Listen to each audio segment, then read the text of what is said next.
সালামু আলাইকুম বন্ধুরা, কেমন আছেন? আশা করছি সবাই ভালো আছেন। জাতীয় বিশ্ববিদ্যালয়ে অনার্স দ্বিতীয় বর্ষে ওঠার পর ইংরেজি বিষয়টি সবার জন্য বাধ্যতামূলক করা হয়েছে। অর্থাৎ ইংরেজি বিষয়টি প্রতিটা ডিপার্টমেন্টের শিক্ষার্থীদের জন্য পড়া আবশ্যক।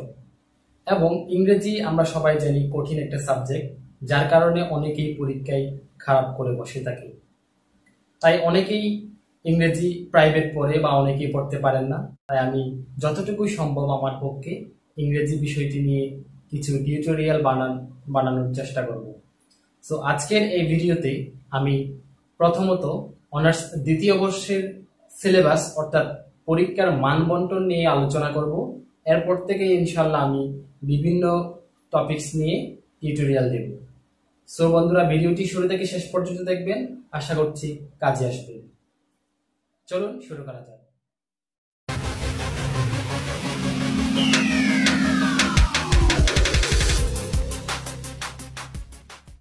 জাতীয় বিশ্ববিদ্যালয়ের অনার্স সেকেন্ড ইয়ারের কম্পালসারি ইংলিশ বিষয়ের সিলেবাস ও মানবন্টন। ইংরেজি বিষয়ে পড়ার আগে আসলে সিলেবাস বোঝা অত্যন্ত জরুরি, তাই আমি সিলেবাস ও মানবন্টন নিয়ে আলোচনা করছি। ইংরেজি সিলেবাসটি মূল 5টি ভাগে ভাগ করছে।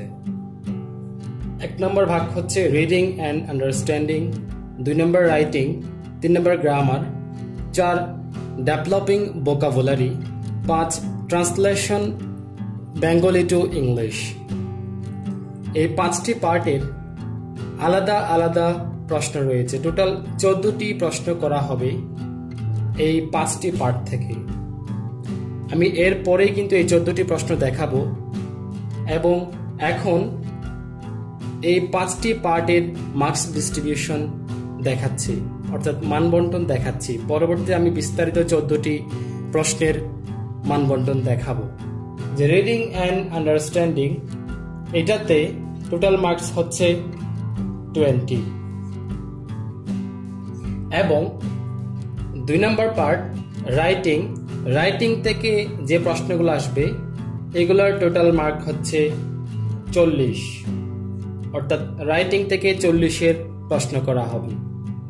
3 নম্বর পার্ট গ্রামার থেকে 25-এর প্রশ্ন করা হবে, 25 মার্কসের।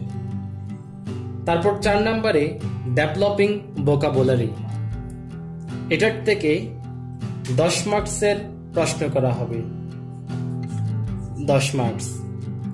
এবং 5 নম্বরে যে ট্রান্সলেশন দেখা যাচ্ছে বেঙ্গলি টু ইংলিশ, এটার টোটাল মার্কস হচ্ছে 5।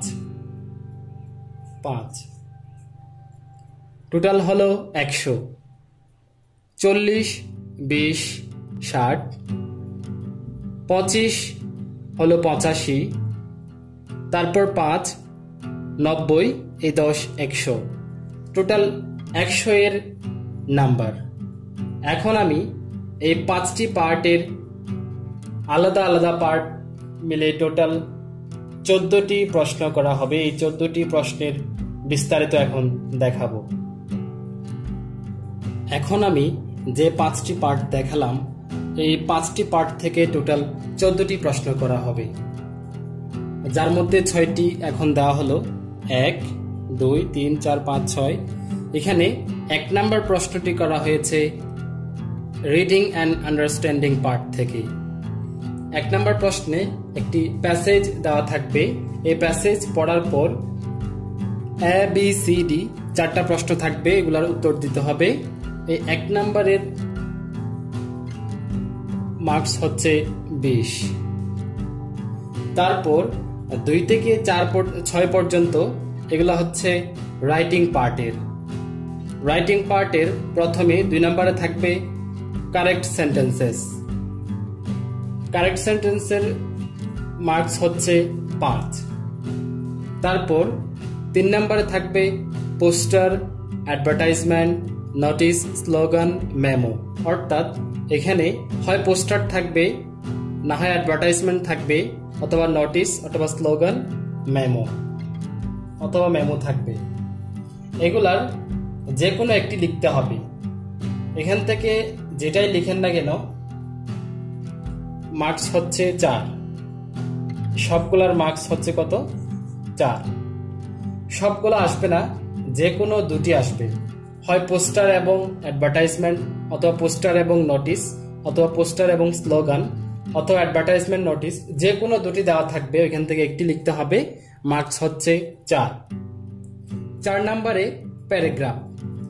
প্যারাগ্রাফের সাথে রিপোর্ট অথবা ডায়ালগ অথবা অ্যাম্পলিফিকেশন অথবা প্রেস রিলিজ, যে কোনো একটি দেওয়া থাকবে, যে কোনো দুটি দেওয়া থাকবে, যে কোনো একটি লিখতে হবে। প্যারাগ্রাফটা একটু বেশি আসে এবং এই 4 নম্বরের মার্কস হলো 8। 4 নম্বরের মার্কস হচ্ছে 8। তারপর 5 নাম্বার থাকবে ফর্মাল লেটার অথবা ইনফর্মাল লেটার, যে কোনো একটি। এবং এই ফর্মাল লেটারের মধ্যে দুটা ভাগ আছে, মানে আমরা অ্যাপ্লিকেশন বুঝি, জব অ্যাপ্লিকেশন বলা যায়, অথবা দুইটা ভাগ আছে, ফর্মাল লেটার অথবা ইনফর্মাল লেটার। এগুলার মার্কস হচ্ছে 5 নম্বরের মার্কস হচ্ছে 8। তারপর 6 নম্বরে এসে দেওয়া থাকবে, এসে এর মার্কস হচ্ছে 15। আমি আরেকবার বলছি, প্যাসেজ দেওয়া থাকবে 1 নম্বরে, যেটি রিডিং অ্যান্ড আন্ডারস্ট্যান্ডিং পার্টের অংশ, এটাতে 20 নাম্বার। তারপর রাইটিং থেকে 2 থেকে 6 নম্বর প্রশ্নগুলো সব রাইটিং পার্ট থেকে, এবং 2 নম্বরের মার্কস হচ্ছে 5। 3 নম্বরে যে কোনো দুটি দেওয়া থাকবে, একটি লিখতে হবে, মার্কস হচ্ছে 4। 4 নম্বরে প্যারাগ্রাফ, রিপোর্ট ইত্যাদি ইত্যাদি, যে কোনো দুটি দেওয়া থাকবে বা একটি দেওয়া থাকুক, লিখতে হবে, মার্কস হচ্ছে 8। তবে 4 নম্বরের ক্ষেত্রে প্যারাগ্রাফ আসার সম্ভাবনা একটু বেশি। 5 নম্বরে ফর্মাল লেটার অথবা ইনফর্মাল লেটার, মার্কস হচ্ছে 8। 6 নম্বরে এসে রাইটিং, মার্কস হচ্ছে 15। তারপর 7 থেকে 11 পর্যন্ত এটা হচ্ছে গ্রামার পার্ট। 7 নম্বরে রিঅ্যারেঞ্জ, 8 নম্বরে ফ্রেমিং, 9 নম্বরে আর্টিকেল, 10 নম্বরে রাইট ফর্ম অফ ভার্ব দেখতে পাচ্ছেন। 7 নম্বরে যে রিঅ্যারেঞ্জ, এটার মার্কস হচ্ছে 5। 8 নম্বরে ফ্রেমিং, এটার marks 5, article 5, right form of verb 5। এই 7 থেকে 11 পর্যন্ত এটা হচ্ছে গ্রামার পার্ট। তারপর 12 থেকে 13 এ দুটা হচ্ছে ডেভেলপিং ভোকাবুলারি পার্ট। এখানে 12 নম্বর চেঞ্জিং ওয়ার্ডস, এটা হচ্ছে 5 নম্বরের, এবং 13 নম্বর অ্যান্টোনিম অথবা সিনোনিম অথবা সাফিক্স প্রিফিক্স, এটাও 5 নম্বরের। এটার ক্ষেত্রে 13 নম্বরের ক্ষেত্রে একটু বলি, অ্যান্টোনিম দেওয়া থাকবে অথবা সিনোনিম দেওয়া থাকবে অথবা সাফিক্স প্রিফিক্স দেওয়া থাকবে, যেটাই আসুক না কেন 5 নম্বরের। তারপর 14 নম্বরে হচ্ছে ট্রান্সলেশন, এটা হচ্ছে translation from Bengali to English, ওই পার্টের 14 নম্বরের, এইটার মার্কস হচ্ছে 5। এই হলো টোটাল 100 নম্বরের মার্কস ডিস্ট্রিবিউশন। আমি শুরু থেকে শেষ পর্যন্ত দেখালাম। এই সিলেবাসটি জাতীয় বিশ্ববিদ্যালয়ের 2013-14 সেশন থেকে চলে আসতেছে এবং ভবিষ্যতে যতদিন পর্যন্ত সিলেবাস চেঞ্জ না হয় ততদিন পর্যন্ত এই সিলেবাস অনুযায়ী পরীক্ষা হবে।